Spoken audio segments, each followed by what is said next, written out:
So hello everyone and good evening सभी को। उम्मीद करता हूँ मेरी वॉइस प्रॉपर आ रही है सभी तक। एक बार कंफर्म कर देंगे। तो आज हम लोग जो पढ़ने वाले हैं वो टॉपिक है भारतीय जलवायु, that is Indian climate.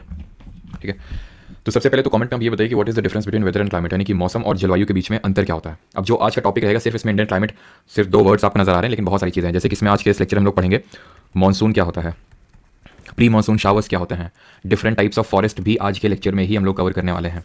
Forest के अलावा हम लोग साथ साथ ग्रास लैंड्स यानी कि जो घास के मैदान हैं वो भी कवर करने वाले हैं। इसके अलावा हम लोग ग्रास लैंड्स के अलावा हम लोग करने वाले हैं शिफ्टिंग कल्टीवेशन। ठीक है, शिफ्टिंग कल्टीवेशन, ये सारे टॉपिक्स आज के इस लेक्चर में हम लोग करने वाले हैं।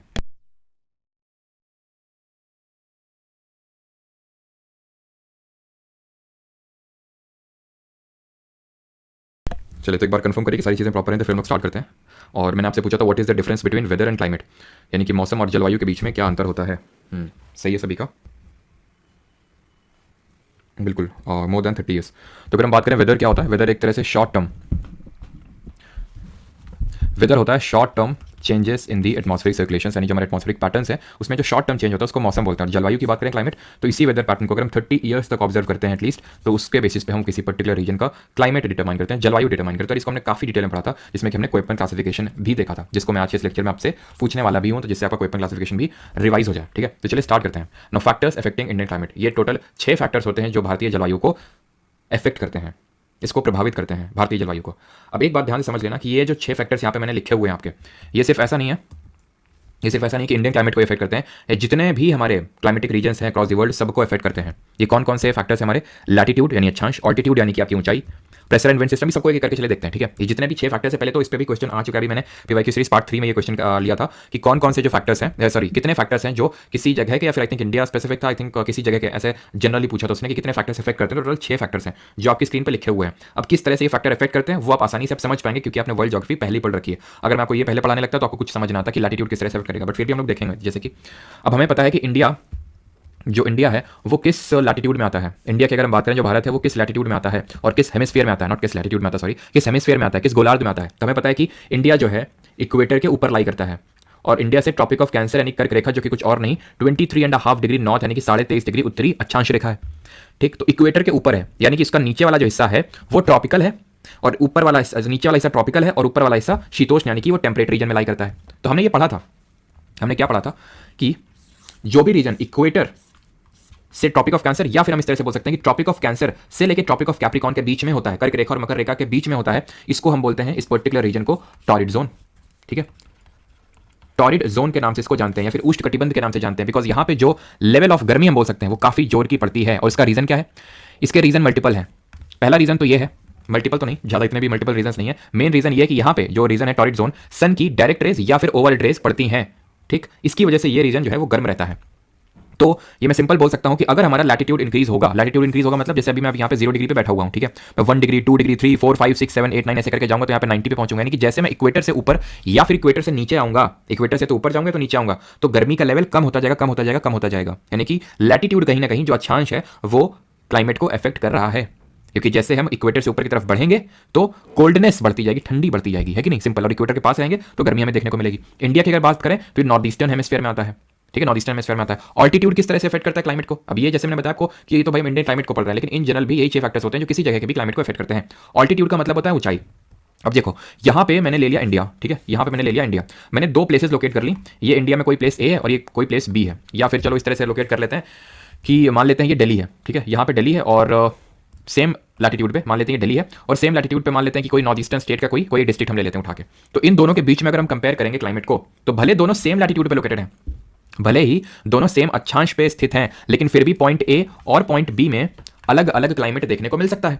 दिल्ली में जैसे कि गर्मियों में पता चला बहुत चिलचिलाती हुई एकदम बहुत भयंकर गर्मी पड़ती है बिल्कुल no doubt. North eastern state की किसी हम अगर डिस्ट्रिक्ट में चले जाएं, किसी सिटी में चले जाएं, तो वहां पे पता चला कि बहुत ठंडक है, जबकि दोनों सेम लैटिट्यूड पे हैं, दोनों सेम अक्षांश पे। तो उसके पीछे का रीजन क्या, क्योंकि जो पॉइंट बी है, जो नॉर्थ ईस्टर्न स्टेट की डिस्ट्रिक्ट की बात कर रहे हैं, वहां पे ऑल्टीट्यूड ज्यादा है, वो जहां पे लोकेटेड है वो हाइट पे लोकेटेड है। जैसे अगर मैं बात करूं हिमाचल प्रदेश है ना, तो अगर आप लोग गए हो फिर उत्तराखंड वगैरह, तो हाइट पे लोकेटेड है। ऐसे ही जो हमारा नॉर्थ ईस्टर्न स्टेट्स हैं वो ज़्यादातर हाइट पे लोकेटेड है, ऑल्टीट्यूड पे लोकेटेड है, तो वहाँ पे गर्मियों में उतनी गर्मी नहीं पड़ेगी, ठंडक का एहसास होगा। क्यों, क्योंकि वो ऑल्टीट्यूड पे लोकेटेड है। तो किस तरह से ऑल्टीट्यूड ने इफेक्ट किया आप समझिए, क्योंकि जैसे ही हम ऊपर जाते हैं, यानी कि ऊपर जाते हैं से मेरा मतलब है कि जब हमने पढ़ा था कि ट्रोपोस्फियर जो क्षोभ मंडल उसमें ऊपर जाते हैं तो टेम्परेचर घटता है, क्योंकि एयर जो है वो थिन होने लगती है, जिसकी वजह से जो मौसम है वो ठंडा होने लगता है ऊपर जाने पे। देन तीसरा हमारा प्रेशर और विंड सिस्टम, जिसको कि अभी आप समझेंगे। आप ये चीज़ आपको पता है कि प्रेशर क्या होता है और विंड सिस्टम क्या होता है, ये सारी चीज़ें आपको पता है। हेडली सेल, फेरल सेल हम पढ़ चुके हैं। वो किस तरह से इंडियन क्लाइमेट को इफेक्ट करेगी वो अभी आपको समझ में आ जाएगा, ठीक है। अगर मैं प्रेशर और विंड सिस्टम की बात करूं आपसे तो कुछ याद करिए, मैंने आपको ये बताया था कि हमारी किस तरह से यहाँ पे ये ऊपर जो मैं ड्रॉ कर रहा हूँ ये हमारी नॉर्थ ईस्टर्लीज है, और ये जो मैं नीचे ड्रॉ कर रहा हूँ ये हमारी साउथ ईस्टर्लीज है। ये जहाँ पे मीट करती हैं उसको हम बोलते हैं आईटीसीजे यानी इंटर ट्रॉपिकल कन्वर्जेंस जोन, अंतर उष्णकटिबंधीय अभिसरण क्षेत्र। तो ये क्या है कि प्रेशर सिस्टम की वजह से ये विंड्स चलना स्टार्ट हुई थी। तो ये कहीं ना कहीं जो ट्रेड विंड है या फिर लोकल विंड है, कहीं की भी विंड चलती है प्रेशर डिफरेंस की वजह से, और वो इफेक्ट करती है आपका क्लाइमेट को। देन चौथा हमारा पॉइंट है that is relief feature. Relief feature in geography is called as mountain यानी पहाड़, प्लेट्यूज यानी कि आपके जो पठार हो गए, प्लेन हो गए, डेजर्ट्स हो गए, तो ये इन सबको रिलीफ फीचर्स बोला जाता है ज्योग्राफी में। राहत सुविधाएं हिंदी में बोलते हैं इसको, ठीक है। वो भी हम देखेंगे किस तरह से इंडियन क्लाइमेट को इफेक्ट करती हैं। ओशन करंट यानी जो महासागरीय जलधाराएं, इसके बारे में पढ़ चुके हैं किस तरह से, जैसे हमें पता है कि ऊपर से यहां से आता है किस तरह ठंडा पानी आता है और इक्वेटर से ऊपर की तरफ जाता है गर्म पानी। तो ऑब्वियस बात है अगर यहां से अगर जो पानी जा रहा है इक्वेटर के पास से ऊपर जा रहा है तो वो गर्म पानी होगा और ठंडे इलाकों में थोड़ी सी गर्मी क्रिएट करेगा, ठीक है। तो किस तरह से ओशन करंट भी इफेक्ट करते हैं। इंडियन क्लाइमेट में ओशन करंट का बहुत ही मिनिमल इफेक्ट होता है, बहुत ज़्यादा हमें इफेक्ट देखने को नहीं मिलता। उसका भी कारण है, कारण ये है कि जब आप मैप इसको देखेंगे, ठीक है, यहाँ पे मैप लगा होगा, ये आप देख सकते हो मैप पे, ठीक है, ये आप मैप देख सकते हो यहाँ पे। तो यहाँ पे ओशन करंट जो है, यहाँ पे हमने देखा था बेंगुला, ठीक है, यहाँ पे हमने देखा था बेंगुला, यहाँ पे देखा था अगुलास। तो बहुत ज़्यादा दूर दूर तक यहाँ तक हमें कोई ओशन करंट हमने पढ़ा ही नहीं था, ठीक है। तो यहाँ पे बहुत ज़्यादा इफेक्ट नहीं होता है, थोड़ा बहुत तो फिर भी होगा, ठीक है। ये चीज़ आपको पता होनी चाहिए। और लास्ट हमारा डिस्टेंस फ्रॉम सी, इसको हम सबसे लास्ट में पढ़ेंगे। इसको कॉन्टिनेंटलिटी या फिर महाद्वीपीयता के नाम से जाना जाता है, ये बहुत इंपॉर्टेंट टॉपिक है, ठीक है। तो चलिए एक एक करके स्टार्ट करते हैं। सबसे पहले हम विंटर सीजन को पढ़ने वाले हैं, यहाँ पे जो शीतकालीन ऋतु है उसके बारे में यहाँ पे सारी चीजें स्टडी करने वाले हैं, ठीक। तो चलिए पढ़ते हैं यहाँ पे विंटर सीजन के बारे में, शीतकालीन ऋतु के बारे में। तो विंटर सीजन एक तरह से बोल सकते हैं इंडिया की अगर हम बात करें तो शॉर्ट सीजन है काफी। और विंटर पड़ती क्यों है पहले तो ये समझ लेते हैं। विंटर्स अगर हम देखें तो किस मंथ में पड़ती है। विंटर पड़ती है अक्टूबर से लेके वही फरवरी तक, है ना। अब जैसे फेब एंड चल रहा है तो ऑलमोस्ट सर्दी चली गई है अगर हम देखें तो, ठीक है। तो ये हमारे एक तरह से विंटर सीजन होते हैं। अब बात ये आती है कि इन्हीं महीनों में सर्दी क्यों पड़ती है। आप में से काफी लोगों ने गेस सही कर लिया होगा, एंड दैट इज कि जो हमारा सन है वो अभी ट्रॉपिक ऑफ कैप्रिकॉर्न के पास है, इसलिए जब ट्रॉपिक ऑफ कैंसर से दूर जाने लगता है कर्क रेखा से तो सर्दी यहां पे पड़ने लगती है इंडिया में, क्योंकि इंडिया नदर्न हेमिस्फीयर में लोकेटेड है, उत्तरी गोलार्ध में, और ट्रॉपिक ऑफ कैंसर बीचों बीच से होकर गुजरती है। इसकी बात करें सन की डायरेक्ट रेस पड़ती है ट्रॉपिक ऑफ कैंसर पे 21 जून को, जिस दिन हम क्या मनाते हैं, समर सॉलिस्टिस, ग्रीष्मकालीन अयनांत बोलते हैं, जब हमारे उत्तरी गोलार्ध में सबसे बड़ा दिन होता है। देन उसके बाद इसका दक्षिणायन शुरू होता है। दक्षिणायन का मतलब है southern movement of sun start होता है, और ये 22 दिसंबर को यहां तक पहुंचता है। इसकी मैक्सिमम लिमिट है, इससे नीचे नहीं जा सकता है। सन की डायरेक्ट रेस इससे ऊपर नहीं जाती है 21 जून से, मतलब ट्रॉपिक ऑफ कैंसर से ऊपर नहीं जा सकती हैं, और ट्रॉपिक ऑफ कैप्रिकॉर्न यानी मकर रेखा से नीचे नहीं जा सकती हैं। तो 22 दिसंबर को ये यहाँ पे पहुंचा, ठीक है। अब जब 22 दिसंबर यहाँ पहुंच गया, अब नीचे जा नहीं सकता है, तो 22 दिसंबर के बाद से फिर से ही ऊपर जो है चलना चालू करता है, ठीक है। फिर से अभी जैसे अगर हम बात करें फरवरी चल रहा है तो अभी ये कहाँ पे होगा, अभी कुछ यहाँ पे होगा, ये यहाँ पे इक्वेटर के जस्ट नीचे होगा। इक्वेटर पे कब आएगा, कोई बताना चाहेगा ये इक्वेटर पे कब अब अगली बार सन की डायरेक्ट रेस पड़ेगी, जल्दी से बताइए। जब equal days and equal nights होंगे all throughout the world में, जिसको हम इक्विनॉक्स के नाम से जानते हैं, विषुव के नाम से जानते हैं। और ये 2 दिन होता है, एक तो होता है रफली 23 सितंबर और दूसरा होता है 21 मार्च। तो यानी अगले महीने ही 21 मार्च को डायरेक्ट रेस पड़ेंगे, जहां पे पूरी पृथ्वी पे समान दिन और समान रात होगा। इसको बोलते हैं स्प्रिंग इक्विनॉक्स और इसको बोलते हैं ऑटमनल इक्विनॉक्स, क्लियर। तो इस तरह से सन का मूवमेंट होता है, जिसकी वजह से जब सन यहां नीचे चला जाता है तो यहां पे हमें सर्दियों का एक्सपीरियंस मिलता है, ठीक। यहाँ पे यानी कि हमारे इंडिया पे स्लैंटिंग रेस पड़ रही होती है, डायरेक्ट रेस नहीं पड़ रही होती। स्लैंटिंग जब पड़ती है तो एटमॉस्फेयर, जैसे कि ये मान लो एक ये सन है, ठीक है, एक तो ये एक डायरेक्ट रे पड़ रही है और एक है कि स्लैंटिंग रे पड़ रही है। जब स्लैंटिंग रे पड़ रही होती है तो ज्यादा डिस्टेंस कवर करना पड़ा उसकी सन की रे को, प्लस ज्यादा पार्ट ऑफ एटमॉस्फेयर को उसको क्रॉस करना पड़ा, जिसकी वजह से उतना ज्यादा यहाँ पे गर्मी प्रोड्यूस, हीट प्रोड्यूस नहीं करेगा जितना कि यहाँ पे करेगा। तो क्योंकि अभी स्लैंटिंग रेस पड़ रही है तो इस वजह से विंटर का सीजन है, लेकिन हमारे यहाँ उतनी विंटर नहीं पड़ती है, मतलब सर्दी नहीं पड़ती जितनी इस लैटिट्यूड पर लोकेटेड जो भी हमारे प्लेसेज है उन्हें पड़ती है। उसका रीजन है कि जो हमारा विंटर सीजन है उसमें हिमालयास का बहुत बड़ा रोल होता है। हिमालय की अगर हम बात करें तो जो हमारे हिमालय होते हैं इनका 2 इंपॉर्टेंट रोल होते हैं, 2, और ये हम पढ़ चुके हैं हिमालय में डिफरेंट माउंटेन रेंजेस है ना। तो यहाँ पे जो हमारे हिमालय है, या फिर चलो मैं आपको मैप पे दिखाता हूँ, यहाँ पे अगर आप देखो तो यहाँ पे हमें पता है हमारे हिमालय है, ठीक है, इस तरह से हिमालयन रेंजेस हैं। तो होता यह है कि जब यहाँ से चिलिंग विंड्स आती हैं, कहाँ से, ऊपर से कहाँ से, अब हमें पता है कि यहाँ पे तो बहुत भयंकर ठंडी पड़ेगी, बहुत भयंकर ठंडी पड़ेगी, क्योंकि यहाँ पे जो फ्रिजिड जोन है, फ्रिजिड जोन मैंने आपको बताया था 66.5 डिग्री नॉर्थ से लेके 90 डिग्री नॉर्थ तक, ये जो रीजन है फ्रिजिड जोन है, मैंने बताया था 6 महीने दिन और 6 महीने रात होती है। तो अगर हम बात करें जब हमारा सन है वो इक्वेटर से नीचे है तो यहाँ पे 6 महीने रात वाला टाइम चल रहा है, तो यहाँ पे तो बहुत ही भयंकर ठंडी होगी। तो यहाँ से बहुत चिलिंग विंड्स आएंगी, ये सेंट्रल एशिया पहुंचेंगी, सेंट्रल एशिया से इंडिया की तरफ आना चाहेंगी, बट ये जो हिमालय है इन चिलिंग विंड्स को ब्लॉक कर लेगा। तो ये एक इंपॉर्टेंट रीजन है कि क्यों इंडिया जो है, इंडिया का आधा पार्ट टेम्परेट रीजन में आता है, शीतोष्ण क्षेत्र में आता है, लेकिन फिर भी उतनी ज्यादा सर्दी इंडिया में नहीं पड़ती है क्योंकि ये ब्लॉक कर लेती हैं। अब विंटर्स के टाइम पे, सर्दियों के टाइम पे इंडिया रेनफॉल भी एक्सपीरियंस करता है। आपने देखा होगा कि सर्दियों के टाइम पे भी बारिश वगैरह भी खूब हुई थी। तो विंटर्स में रेनफॉल क्यों होती है उसका रीजन समझो, ठीक है। और विंटर्स की रेनफॉल को हम किस नाम से जानते हैं, बताना चाहेगा। एम से नाम शुरू होता है, जो हम लोकल आई थिंक राजस्थान वगैरह में इस टर्म को यूज करते हैं। खैर अभी समझते हैं कि ये क्यों हुआ, विंटर्स में क्यों रेनफॉल हुई। तो विंटर्स में रेनफॉल होती है जेट स्ट्रीम की वजह से, ना ये कहना गलत होगा। क्यों जेट स्ट्रीम, तो बस उस कारण को लेके आती है भारत तक। जैसे कि अगर मैं ये बोलूं ये हमारा प्यारा भारत है, ठीक है, यहां पे कहीं पे मेडिटेरेनियन ओशन है, भूमध्य सागर है, भूमध्य सागर है, ठीक है। यहां पे होता क्या है कि चक्रवात जन्मते हैं, पनपते हैं, जिनको हम बोलते हैं साइक्लोनिक साइक्लोनिक डिस्टर्बेंसेस। डिस्टर्बेंसेस का मतलब यह है कि यहां पे साइक्लोन का फॉर्मेशन होता है, जिसकी वजह से यहां पे क्लाउड का फॉर्मेशन होता है, और इन क्लाउड को, इन बादलों को अपर ट्रोपोस्फियर में, ऊपरी क्षोभ मंडल में पढ़ चुके हैं सारा लेयर ऑफ एटमॉस्फेयर। तो ऊपरी जो क्षोभ मंडल है, यानी कि मैं किस हाइट की बात कर रहा हूं, थोड़ा सा गेस करिए। तो ऊपरी क्षोभ मंडल में जो ब्लो कर रही है हमारी चिलिंग, सॉरी जो हमारी ब्लो कर रही है जेट स्ट्रीम्स, जिनको बोलते हैं जेट धाराएं। ये जेट धाराएं क्या है, बहुत स्पीड में चलती है, तो इसको हम जेट धाराएं बोलते हैं, बहुत स्पीड में ब्लो करती हैं। तो ये क्या करती है, यहाँ पे जो क्लाउड्स हैं इनको साथ में लेके चली आती हैं, यहाँ पाकिस्तान में बारिश करेंगी, और नदर्न पार्ट ऑफ इंडिया में ये बारिश करती हैं। कौन?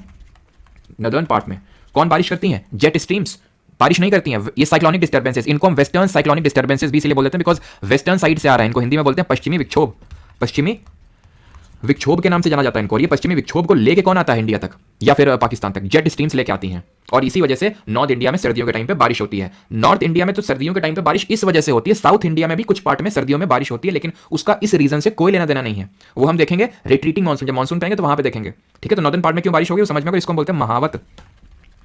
और ये महावत जो है, रबी की जो फसलें हैं, अभी डिफरेंट टाइप के हमने क्रॉपिंग सीजन, क्रॉपिंग पैटर्न्स पढ़े नहीं है, तो रबी की फसलें जैसे कि हमारी गेहूं हो गया, ठीक है, सरसों हो गया, इसको बहुत हेल्प करता है जो विंटर का रेनफॉल होता है, जो हमारा सर्दियों का जो बारिश होता है। जेट स्ट्रीम्स की अगर हम बात करें तो जेट स्ट्रीम सिर्फ ऐसा नहीं कि बस यहीं ब्लो हो रही है, सब ट्रॉपिकल जेट स्ट्रीम्स होती हैं, पोलर जेट स्ट्रीम्स होती हैं, बहुत तरह की जेट स्ट्रीम्स होती हैं, लेकिन हमें सिर्फ मतलब है सब ट्रॉपिकल जेट स्ट्रीम से जो ये लेके आती हैं।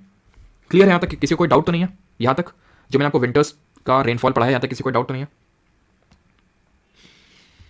फिर हम बढ़ते हैं समर सीजन, और ये थोड़ा सा इंपॉर्टेंट है। समर सीजन इंपॉर्टेंट तो वो भी यहाँ पे मैं कुछ इंपॉर्टेंट नहीं पढ़ा रहा हूँ, सारी चीजें इंपॉर्टेंट है। अब हम आते हैं समर सीजन पे। क्वेश्चन तो आए दिन मॉक्स में मिलता है सर क्रॉप से। अच्छा करेंगे, क्रॉप भी करेंगे, चिंता क्यों कर रहे हो, ठीक है। ये वीक पूरा हम लोग ज्योग्राफी पूरा एकदम फुल स्टॉप लगा देंगे, कुछ बचेगा नहीं। बाइलिंगुअल पीपीटी बनाया करो, कुछ समझ ना आ रहा हो तो बताओ, मैं हिंदी में रिपीट कर। जेट धाराएं, पश्चिमी विक्षोभ, कुछ मैंने लिखा ना हो। चलिए तो अभी आते हैं समर सीजन पे। अब समर सीजन की अगर हम बात करें तो इसमें 5 इंपॉर्टेंट फैक्टर्स हैं जो समर सीजन, क्योंकि इंडिया को अगर हम देखें तो इंडिया में गर्मी ज़्यादा पड़ती है कि नहीं, सर्दियां बहुत ही कम मतलब पड़ती हैं, लेकिन कम ड्यूरेशन के लिए पड़ती हैं। तो इंडिया में समर सीजन थोड़ा सा प्रोनाउंस्ड रहता है, हम बोल सकते हैं। तो 5 फैक्टर्स होते हैं, इसको हम 5 डिवीजन से बांट सकते हैं समर सीजन को। एक तो pre monsoon showers, onset of monsoon, rain bearing system और break in monsoon and retreating monsoon, जिसको हम लौटता हुआ मानसून बोलते हैं। प्री मानसून शावर्स का मतलब है मानसून आने से पहले जो बारिश होती है। ऑनसेट ऑफ मानसून, फिर मानसून को लेके आएंगे इंडिया में, बारिश करवाएंगे, थोड़ा रुकवाएंगे और वापस भेज देंगे, ठीक, बुला ले मानसून को, आ जा भाई मानसून।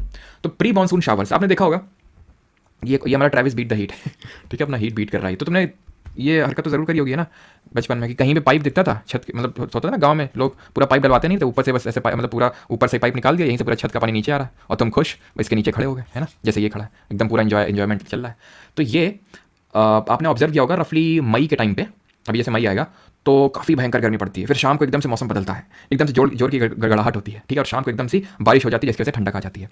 वही है प्री मानसून शावर्स, यानी मानसून से पहले आने वाले वो शाम की बारिश जो तुम्हें तरोताजा कर दे, तरोताजा तो नहीं, जो तुम्हें थोड़ी सी राहत दे दे उस गर्मी से, है ना, और तुम जल्दी से फिर छत में भाग के जाते हो ठंडक का एहसास लेने। तो प्री मानसून शावर्स की अगर हम बात करें तो इससे किस तरह के क्वेश्चंस पूछे जाते हैं, इसके जो डिफरेंट नेम्स हैं उससे क्वेश्चंस पूछे जाते हैं। तो इसके डिफरेंट नेम्स हैं, जो हमारा इंडिया का नॉर्थ ईस्टर्न पार्ट है, ये वाला जो हिस्सा है, यहाँ पे इनको जाना जाता है नॉर वेस्टर्स के नाम से, ठीक है, यहाँ पे नॉर वेस्टर्स के नाम से जाना जाता है। एंड अगर हम बात करें साउथ इंडिया में तो इनको ब्लॉसम शावर्स, ठीक है, ब्लॉसम शावर्स, या फिर हम इनको मैंगो शावर्स के नाम से जानते हैं, ठीक है, ब्लॉसम शावर्स या मैंगो शावर्स नॉर्थ वेस्टर्स के नाम से जानते हैं north eastern part of India में, असम, बांग्लादेश एंड वेस्ट बंगाल यहाँ पे। अब इनको भी हम डिफरेंट नेम्स में कैटेगराइज करते हैं सेम चीज़ ही, बस नाम अलग अलग है। तो नॉर्थ वेस्टर्स को बांग्लादेश यहाँ पे और वेस्ट बंगाल में बोला जाता है, असम साइड में, खासकर असम साइड और बांग्लादेश में बरदौली चीरहा, बरदौली चीरहा के नाम से जाना जाता है। वहीं पे अगर पश्चिम बंगाल में बात करें, वेस्ट बंगाल में बात करें, तो इनको जाना जाता है काल बैसाखी। काल बैसाखी क्यों बोलते हैं? काल यानी कि काल का मतलब होता है नेगेटिव सेंस में इसको यूज किया जाता है। काल मतलब बहुत भयंकर, तूफान, आंधी, ये सब आ जाता है ना, तो इसलिए इसको काल का टर्म, काल वो दिया गया, नोट किया गया इसको टर्म, तो काल बैसाखी। ये जो नॉर्थ वेस्टर्स होती हैं ये बहुत हेल्प करती हैं किस टाइप ऑफ क्रॉप को, जूट की क्रॉप्स को, ठीक है, जूट जो होता है उसको बहुत अच्छे से, ये जो उसकी मतलब उसकी जो फसल है जूट की फसल, उसको बहुत अच्छे से इफेक्ट करते हैं जो हमारे नॉर्थ वेस्टर्स होते हैं। बात अगर करें हम ब्लॉसम शावर्स की, तो ये ब्लॉसम शावर्स इनको क्यों बोलते हैं? बिकॉज जो कॉफी के जो एक तरह से फ्लावर्स होते हैं उनकी अर्ली ब्लॉसमिंग में हेल्प करते हैं ये जो कॉफी की फसल होती है। और मैंगो शावर्स की अगर बात करें तो मैंगो की अर्ली राइपनिंग में हेल्प करते हैं, मैंगो की राइपनिंग, इसलिए इनको बोला जाता है मैंगो शावर्स। अब कहाँ पे बोला जाता है अगर स्पेसिफिक रीजन पूछ लेगा तो ये वही आपका केरल और कर्नाटक रीजन में, ठीक है, ये भी केरल और कर्नाटक में ही, और ऊपर वाला भी केरल और कर्नाटक में ही है। कहीं कहीं पे तुम देखोगे कि ब्लॉसम शावर्स को कर्नाटक लिख दिया और या फिर केरल लिख दिया, मैंगो शावर्स को कर्नाटक लिख दिया, लेकिन क्योंकि कंसिडरिंग की जो कॉफी का कल्टीवेशन है इंडिया में सबसे ज्यादा, coffee bowl of the India किसको बोलते हैं? कर्नाटक को, ठीक है, ध्यान रखना केरल और कर्नाटक वाले रीजन में ये प्रोनाउंस रहते हैं ब्लॉसम शावर्स और mango showers. Pre monsoon showers में सिर्फ हमें इतना ही पढ़ना है, आगे बढ़ते हैं। अब मानसून को बुलाते हैं, ठीक है। तो इंडिया का मैप आपके सामने लगा हुआ है, पहले मैं ऐसे करके बनाता था, फिर एक दिन मौसी ने बोला मैप डाउनलोड करके चिपका दो, अब मेरी लाइफ सॉर्टेड होगी ठीक है। तो यहाँ पे मानसून को बुलाते हैं, ठीक है। मानसून आता कैसे है बोलो, वो समझते हैं। तो पहले इसको हटा देते हैं। देखो मानसून होता क्या है, व्हाट इज मानसून, मानसून क्या है। एक सेकंड चलना क्यों बंद हो गया भाई, मानसून की बात आते ही। तो मानसून क्या है, मानसून जो है ना ये एक अरबी शब्द है मौसम, उससे आया ही है।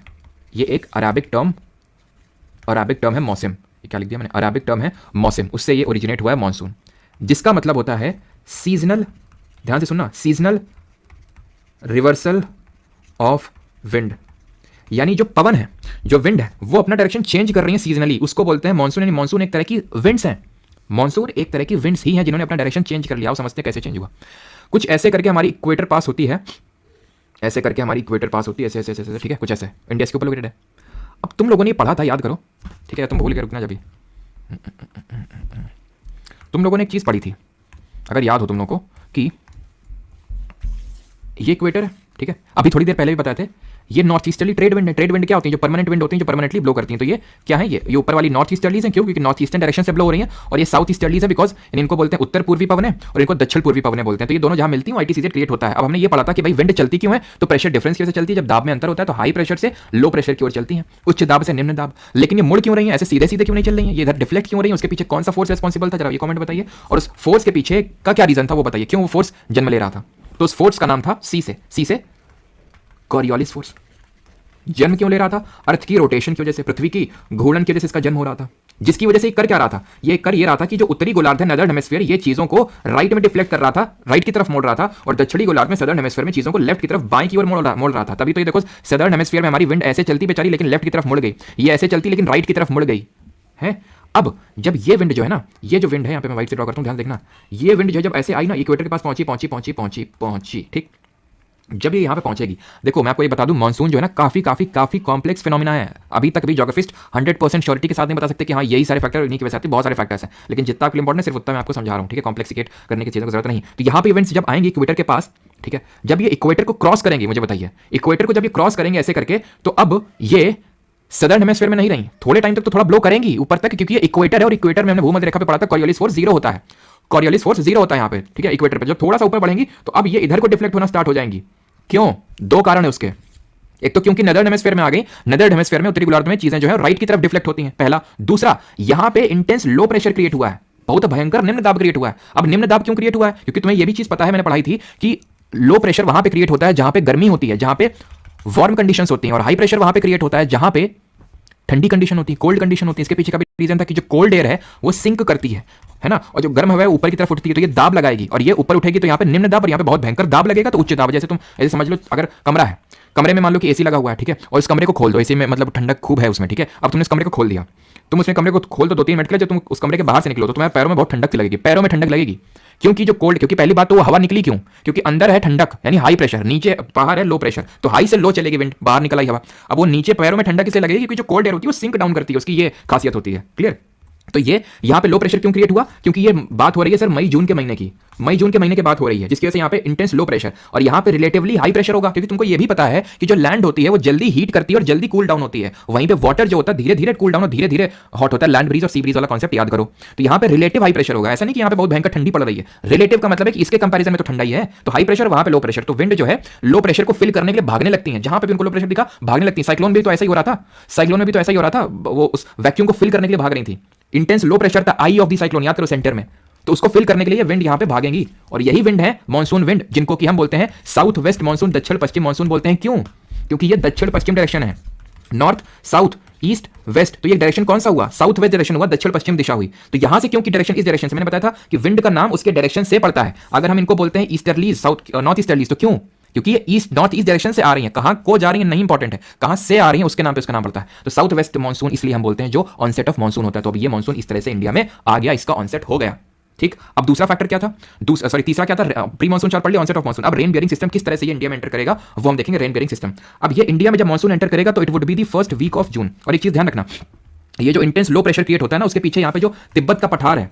जिसको कि हम रूफ ऑफ द वर्ल्ड बोलते हैं, और मैंने आपको बताया था पामीर नॉट को भी बोल देते हैं, तिब्बतन प्लेट्यू, इसमें भी कायदे की हीटिंग होती है एकदम, क्योंकि प्लेट्यू होता क्या है, प्लेट्यू उठा हुआ हिस्सा होता है और ऊपर फ्लैट होता है, तो कायदे की हीटिंग होगी यहाँ पे। जब कायदे की हीटिंग होगी तो तवा की तरह बिहेव करेगा, जैसे गर्म तवा होता है ना, वैसे तवे की तरह एकदम गर्म हो जाएगा, और यहाँ पे इसकी वजह से भी एक इंटेंस लो प्रेशर क्रिएट होता है, जिसकी वजह से ये जो विंड्स हैं और ज्यादा अट्रैक्ट होती हैं यहाँ की तरफ। और यहाँ पे पता है तुम्हें, जो ईस्टर्ली जेट स्ट्रीम्स होती हैं, उनका भी इफेक्ट होता है कुछ ना कुछ ईस्टर्ली। यहाँ पे मैं लिख देता हूँ, इसलिए लिख रहा हूँ बिकॉज अगर ये क्वेश्चन पूछ ले ऑप्शन में आ जाए कि भाई कैन का इफेक्ट होता है कि नहीं होता है, तो पहले बात तो मैंने तुम्हें ज्योग्राफी में पढ़ा रखा है कि जब भी कोई क्वेश्चन आ जाए कि इसमें से किन किन फैक्टर्स, कौन कौन से फैक्टर्स है जो इस पर्टिकुलर चीज को इफेक्ट करते हैं, तो तुम्हें कंसीडर करना ही करता ही होगा until unless you are very sure कि नहीं ये किसी हाल में नहीं करेगा। बहुत ही वियर्ड टाइप लग रहा है, ठीक है। तो यहाँ पे जेट स्ट्रीम, अब तुम बोलोगे सर जेट स्ट्रीम तो आपने पढ़ा था सर्दियों के टाइम पे यहाँ पे आती है, बिल्कुल आती है, वो वेस्टर्ली जेट स्ट्रीम है। यहाँ मैं बात कर रहा हूँ कि इस तरह से ये गर्मियों के टाइम पे इनका डायरेक्शन रिवर्स हो जाता है यहाँ पे, जिसकी वजह से ऐसा माना जाता है कि ये और इनके लिए ये जो साउथ वेस्ट हमारी मानसून विंड्स हैं इनको और फेवरेबल कंडीशन क्रिएट कर देती हैं। ये जो हमारी ईस्टर्ली जेट स्ट्रीम्स हैं ये और फेवरेबल कंडीशंस क्रिएट कर देती हैं। तो ये भी ध्यान रखना, ये चीज जो है कहीं ना कहीं इन्फ्लुएंस करती है, ठीक है। अब आते हैं रेन बेयरिंग सिस्टम पे। तो ये पहले फर्स्ट वीक ऑफ जून पे क्या है, मानसून बोलता है स्वागत नहीं करोगे हमारा,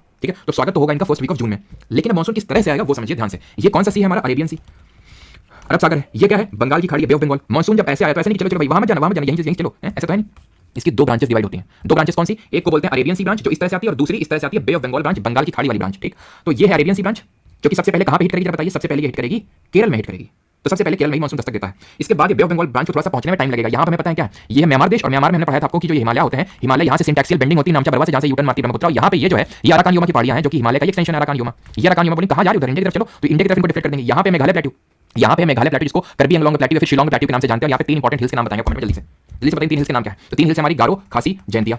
ये इनका ओरिएंटेशन कुछ इस तरह से कि मानसूनल विंड को घुमा घुमा के खूब बारिश से लेती हैं, ठीक है। और सबसे ज्यादा बारिश, सबसे ज्यादा मजे कौन लेगा, बीच वाला लेगा। तो ये जो खासी हिल्स है, ये जो खासी हिल्स है ना, इसी में ही इन्हीं खासी हिल्स में से ही खासी हिल्स में कुछ जगह लोकेटेड हैं जो कि इंडिया में सबसे हाईएस्ट रेनफॉल रिकॉर्ड करती हैं, जैसे कि चेरापूंजी, आपने नाम सुना होगा। जब बहुत ज्यादा बारिश होने लगती है तो लोग बोलते हैं चेरापूंजी हो गया, बिल्कुल। मौसिन राम ये पूछता है क्वेश्चन कि किन हिल्स पे है, तो खासी हिल्स पे है। यहीं पे मेघालय की कैपिटल शिलोंग भी है, ठीक है। क्लियर इतनी चीज। तो यहाँ पे तो बारिश को दबा के उन्होंने करी। इसके बाद ये वाली जो ब्रांच है वो कुछ इस तरह से यहाँ पे निकल जाएगी, यहाँ पे बारिश करवाएगी। अब अरेबियन सी को भी थोड़ा आगे बढ़ा लें, वो वेट कर रही है कि उसी में लगे हुए हमारे तो पहुंच ही नहीं रहा। तो ये वेस्टर्न घाट, पश्चिमी घाट है, ठीक है। अब पता है तुमको मैंने किस शुरू में बताई थी, ये कहाँ गया, ये कहाँ गया, ये रिलीफ फीचर्स इफेक्ट करते हैं क्लाइमेट को। आप समझो रिलीफ फीचर कैसे इफेक्ट करते हैं, और तुम्हें पता भी है जब मैं पढ़ाऊंगा भी। ये वेस्टर्न घाट है, पश्चिमी घाट, ठीक है। पता है ये जो मुंबई वगैरह हो गया, यहाँ पे खूब बारिश होती है। यहाँ पे हमारे किसान सूखे की वजह से आत्महत्या कर लेते हैं इस पर्टिकुलर रीजन में, जो विदर्भ वाला रीजन है। यहाँ पे पता चला कर्नाटक का कोई सिटी है खूब, यहाँ पे जैसे बैंगलोर खूब बारिश हो रही है, पता चला जो उस साइड यहाँ पे है वेस्टर्न साइड के उस साइड सूखा पड़ा हुआ है।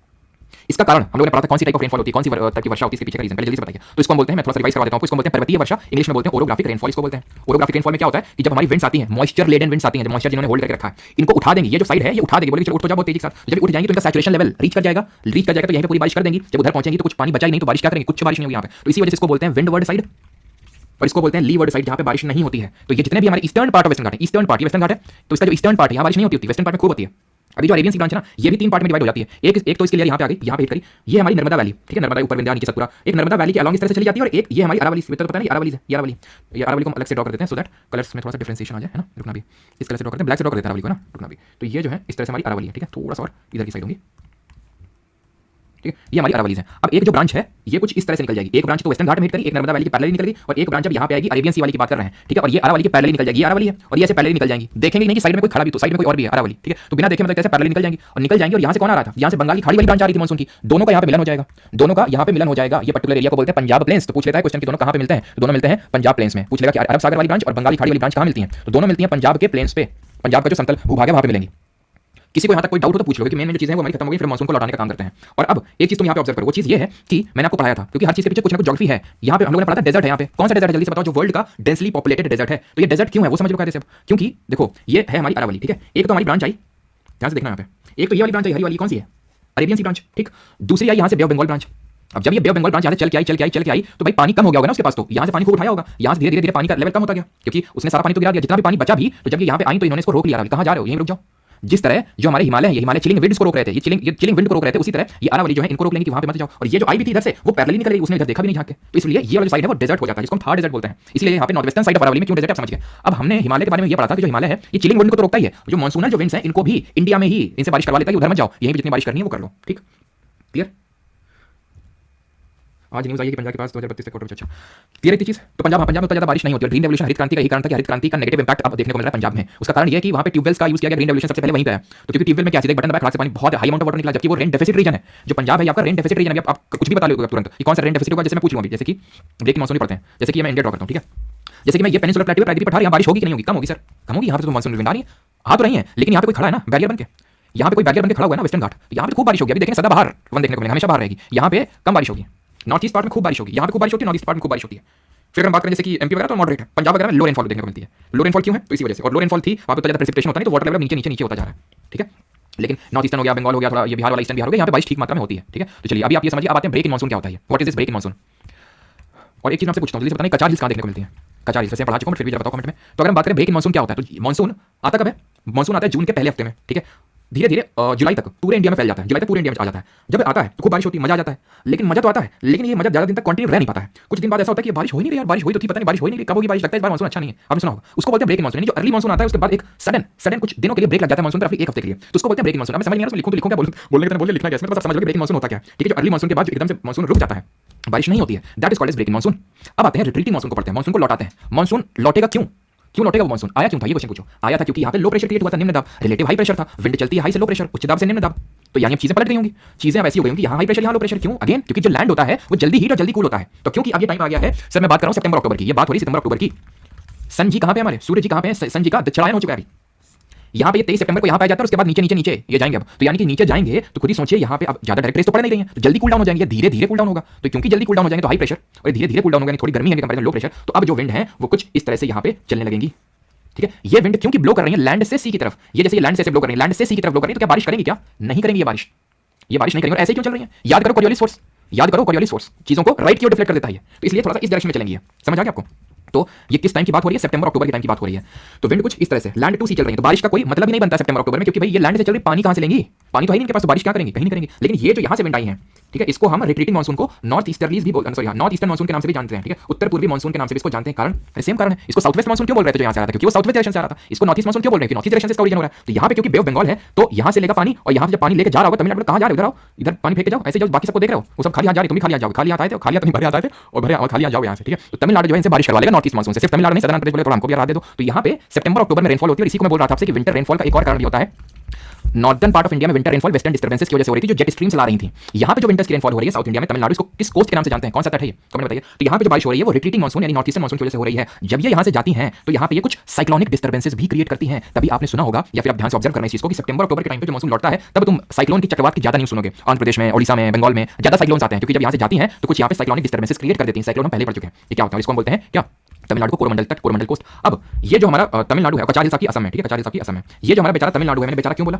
ये अभी तक शांत बैठा हुआ था बेचारा, इसको कुछ नहीं मिला था गर्मियों में, सबको मिल गया था कुछ ना कुछ, लेकिन इसको कुछ नहीं मिला था तमिलनाडु को। क्यों?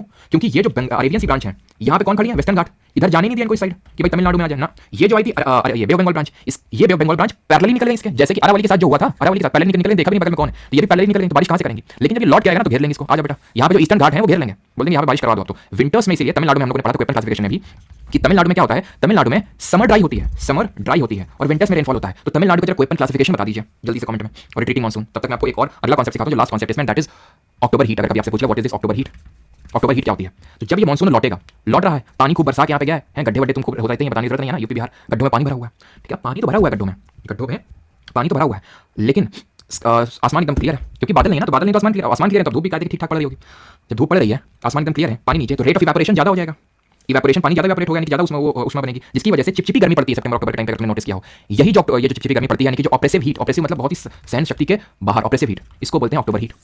इसी तरह ही जो मैंने आपको अभी विंटर्स में रेनफॉल पढ़ाया था, इसमें ध्यान रखना, अगर आपसे क्वेश्चन पूछेगा कि इसमें नाइट में टेंपरेचर इंक्रीज होता है फिर डिक्रीज होता है, कमेंट में बताइए। जब विंटर में रेनफॉल होती है, ठीक है, तो उस टाइम पे रात में टेंपरेचर इंक्रीज होता है फिर डिक्रीज होता है। तुम्हारी खुद की बात नहीं हो रही है, एटमॉस्फेयर की बात हो रही है, ठीक है।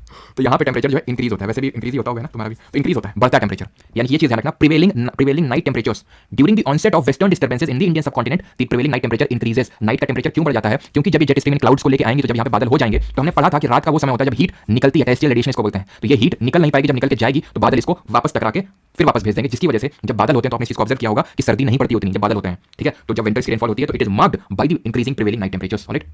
चलिए, तो यहाँ पे हमारा ब्रेकिंग मानसून भी खत्म होता है, और यहाँ पे क्वेश्चन क्लासिफिकेशन का मैंने तमिलनाडु का क्वेश्चन क्लासिफिकेशन पूछा था, क्योंकि तमिलनाडु का ट्रॉपिकल रीजन है, तो कैपिटल ए का यूज करेंगे, हम लोग पढ़ चुके हैं। समर ड्राई के लिए स्मॉल एस का यूज करते हैं। जहां से ये विंटर्स की रेनफॉल आ रही थी ना, ये भूमध्य सागर, जहां से बोल रहा हूं कि वेस्टर्न डिस्टर्बेंसेस आ रहे हैं, तो ये है हमारा, अगर आप ध्यान से देखो, ये ट्रॉपिक ऑफ कैंसर है, कर्क रेखा है, तो कर्क रेखा के ऊपर है ना, तो टेम्परेट रीजन के लिए कैपिटल सी यूज करते हैं, वार्म टेम्परेट के लिए। और यहाँ पे वही हाल होता है जो तमिलनाडु में होता है, यहाँ पे भी समर ड्राई रहता है, विंटर्स में रेनफॉल होती है, समर ड्राई रहता है, ये चीज ध्यान रखना है, तमिलनाडु में होता है, इसलिए यहाँ पे कैपिटल सी स्मॉल एस, और क्योंकि विंटर्स में रेनफॉल होती है तो वही विंटर की रेनफॉल जेट स्ट्रीम्स के थ्रू यहाँ पे आ जाती है इंडिया के नदर्न पार्ट में, ठीक। खत्म हो गई हमारी सारी चीजें। अब आते हैं ये छोटे छोटे concept, that is El Nino and La Nina क्या होता है, ठीक है।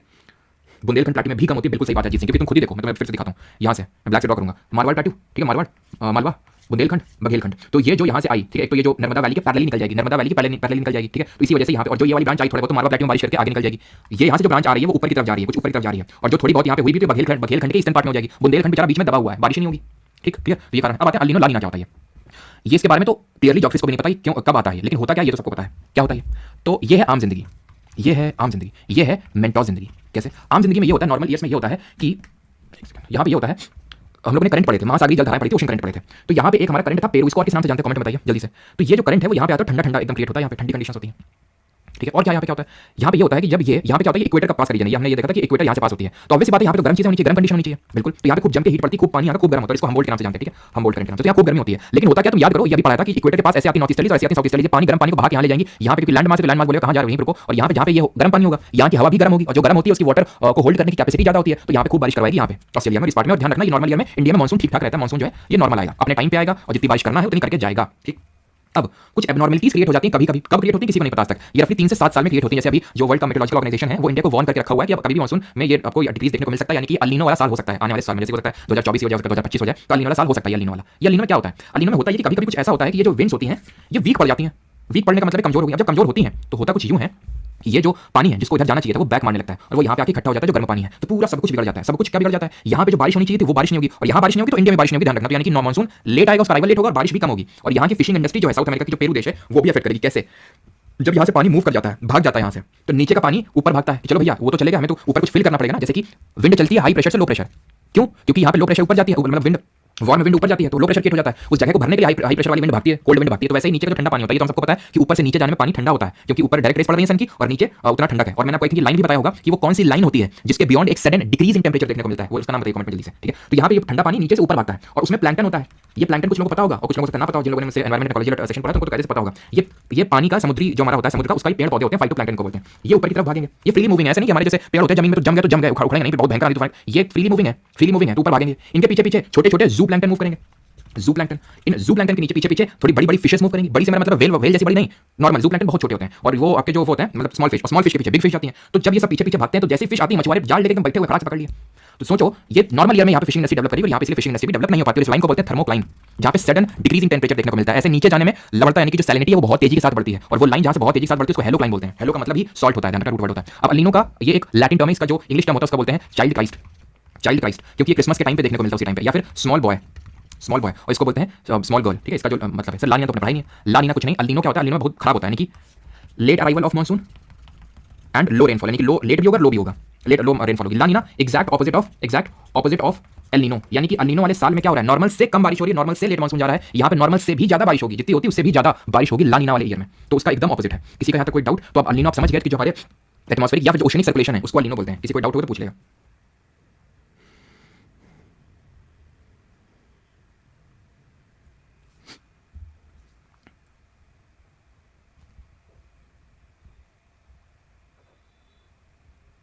तो सदर्न ऑसिलेशन इसी को बोलते हैं। ऑसिलेशन का मतलब क्या है, ऐसे खट खट खट कभी इधर कभी इधर। तो जो सदर्न ओशन है वहाँ पे जो प्रेशर चेंजेस होते हैं उसको हम बोलते हैं ये, ठीक है। मतलब एक्चुअली में दो प्लेसेस होती है हमारी, एक तो डार्विन करके यहाँ पे प्लेस होती है, ठीक है, डार्विन करके प्लेस होती है ऑस्ट्रेलिया के पास में, और यहाँ पे कुछ प्लेस है हमारी तहती करके, ठीक है। इनके बीच में प्रेशर डिफरेंस को मापते हैं और उसके बेसिस पे डिटरमाइन करते हैं कि मानसून कैसा होगा, अल नीनो वाला साल होगा या नहीं होगा, ठीक है।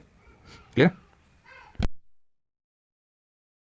क्लियर। और कभी आपसे ये चीज़ पूछ ले कि अगर, ठीक है, जब अल नीनो वाला साल होता है तो प्रेशर डिफरेंस का क्या होता है, ठीक है। अल नीनो वाला जब ईयर होता है तो प्रेशर, ठीक है, प्रेशर डिफरेंस का क्या होता है बिटवीन दी तहती एंड डार्विन, तो प्रेशर डिफरेंस होता है आपका नेगेटिव, ठीक है। और प्रेशर से आया थोड़ा हम भी प्रेशर रिलीज करके आते हैं, थोड़ा सा टाइम दीजिए बस 5 से 6 सेकंड का, ठीक है।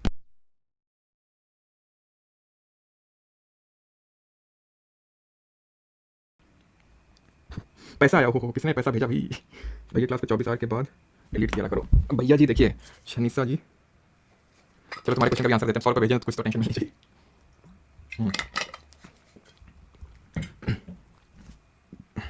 अच्छा 52 लाइक्स भी मिलेंगे कमेंट को, अच्छा चलो। तो 24 आवर के बाद डिलीट किया करिए। देखिए है क्या, ये बैच की वीडियोस है ना, तो अब सोचिए मैं अगर देता ही ना तो हाँ देता ही ना तो इसी से मैं आधे घंटे तक उसको लाइव रखता हूँ, सो दैट आप उसको देख लें, या फिर कुछ आपको चीज़ छूट गया या फिर कुछ बीच में काम पड़ गया तो आप देख सकते हैं, ठीक है। सेम टाइम रहती है। लेकिन वही ना बैच की क्लासेस अगर मैं ये करूँगा तो जिन्होंने पे कर रखा है वो ये क्वेश्चन करेंगे भाई फिर मतलब क्या हमारे नहीं, थोड़ा सा मतलब उस चीज़ को समझिए, है ना, कि जितना मतलब है चीज़ें तो उसी में थोड़ा खुश होने की कोशिश करिए, है ना। बाकी तो मैं कोशिश करता हूँ जितना मैं कंटेंट आपको दे सकूँ। चलिए तो कॉन्टिनेंटलिटी में क्या आंसर मुझे खुद नहीं समझ आ रहा है, तो इसको स्किप करते हैं। टॉपिक को कॉन्टिनेंटलिटी को बोलते हैं महाद्वीपीयता, ठीक है, महाद्वीपीयता इसको हिंदी बोलते हैं।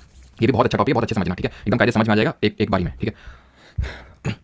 ये वर्ल्ड मैप है, ठीक है, कहाँ गया वर्ल्ड मैप, ये वर्ल्ड मैप है। तुमको मैंने जब ओशन करंट पढ़ा रहा था तो मैं ये पढ़ाया था कि जितने भी ज्यादा हमारे डेजर्ट है वो वेस्टर्न साइड ऑफ कॉन्टिनेंट में है। जैसे एटकामा वर्ल्ड का ड्राइएस्ट डेजर्ट है, ठीक, यहाँ सारा डेजर्ट है, यहाँ कालाहारी नामी डेजर्ट है, यहाँ पे आपके अगर बात करें मोजावे और सोनोरन डेजर्ट है, यूएसए मोजावे सोनोरन, यहाँ ग्रेट ऑस्ट्रेलियन डेजर्ट है, ज्यादातर हमें वेस्टर्न साइड में दिख रहा है। क्यों? दो कारण थे। एक तो ये था कि हमें वेस्टर्न साइड में वो कोल्ड ओशन करंट जो है वेस्टर्न साइड में पाए जा रहे थे। जैसे यहाँ कैलिफोर्निया था, यहाँ पेरू हमबोल्ट भी देखे, यहाँ बेंगुला करंट था, यहाँ पे कैनेडी करंट है, तो इस ये कारण था। यहाँ पे वेस्ट ऑस्ट्रेलियन ड्रिफ्ट है, तो सब कोल्ड है। क्योंकि कोल्ड करंट है तो ठंडी हवा भी ठंडी होती है, हवा ठंडी होगी तो हवा ठंडी जो ठंडी हवा होती है उसकी बारिश करने की क्षमता नहीं होती, क्योंकि उसकी मॉइस्चर होल्ड करने की कैपेसिटी नहीं होती। एक तो ये कारण था। दूसरा कारण ये होता है जो यहाँ पे स्टडीज ग्लो भी कर रही हैं, कोई भी हवा चल रही है तो यहाँ पे किनारे में बारिश कर देगी, जब तक वहाँ पहुंचेंगे वेस्टर्न साइड तक, उनके पानी नहीं बचेगा। यानी जैसे यहाँ पे आपको देखने को मिलेगा गोबी डेजर्ट, यहाँ पे लद्दाख डेजर्ट। क्यों? क्योंकि इंटीरियर ऑफ कॉन्टिनेंट में बहुत अंदर है, जब तक हवा जाएगी पानी नहीं लेगी तब तक पानी खत्म हो चुका होगा उनका।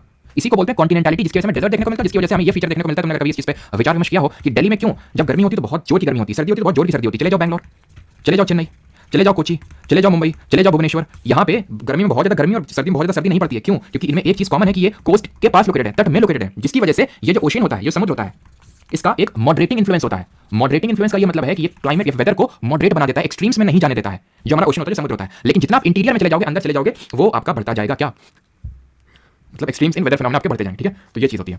इसी वजह से होता क्या है, कई सारे फिनोमेना होते हैं कि diurnal range of temperature, diurnal range of temperature, annual range of temperature, annual range of temperature and annual range of rainfall. ध्यान समझना, रेंज क्या चीज होती है? रेंज का मतलब है मैक्सिमम और मिनिमम। जैसे कि डायरनल का मतलब होता है डेली। ये बताना क्या चाह रहा हूं, मैं ये बताना चाह रहा हूं कि जो रेंज होगी, चाहे वो टेम्परेचर की हो, चाहे रेनफॉल की हो, चाहे डेली बेसिस वाली हो, चाहे साल वाली हो, ये वहां पे ज्यादा होगी रेंज जहां पे कॉन्टिनेंटलिटी वाला इफेक्ट ज्यादा होगा, दिल्ली में जैसे कि। और ये रेंज जो है कम होगी समुद्र वाले पास इलाकों में, यानी कि annual range of rainfall will be low in Kerala as compare to Delhi. है ये कैसे बात हुई? केरल में तो बहुत ज्यादा बारिश हो रही थी, हमने तो पढ़ा था, बिल्कुल बहुत ज्यादा बारिश हो रही है, लेकिन रेंज बहुत ज्यादा नहीं है। रेंज का मतलब यह है कि वो एक दिन या फिर एक ऐसा पॉइंट जहां पे बहुत ज्यादा रेनफॉल हो। रेनफॉल किससे मेजर करते हैं बताइए कमेंट में? जहां पे बहुत ज्यादा रेनफॉल हुई और वो एक दिन जहां बहुत कम रेनफॉल हुई, तो उसके बीच डिफरेंस को बोलते हैं रेंज। टेम्परेचर जिसमें मैं बोलता हूं, जैसे डेली का अगर मैं देख लूं कि आज भाई आज का दिन था, आज का दिन में सबसे ज्यादा टेम्परेचर क्या रहा था, मान लो कि 40 डिग्री रहा था। ठीक है, तुम चले जाओ ये डेजर्ट वगैरह में, राजस्थान में बहुत ज्यादा रेंज देखने को मिलती है, बहुत ज्यादा रेंज। इस सर्दियों मतलब रात में बहुत ठंडा हो जाएगा टेम्परेचर, पता चला 15 डिग्री सेल्सियस हो गया, और गर्मी में बहुत गर्म, तो कितना हो गया इसमें रेंज? कितना हो गया? 25 डिग्री सेल्सियस। लेकिन वहीं केरल में मैंने ऑब्जर्व किया कि मैक्सिमम 30 डिग्री टेम्परेचर गया और मिनिमम 35 डिग्री गया। कितना रेंज है? 3 डिग्री का है मात्र रेंज। तो रेंज जो है वो कम होगी जो समुद्री इलाके वहां पे।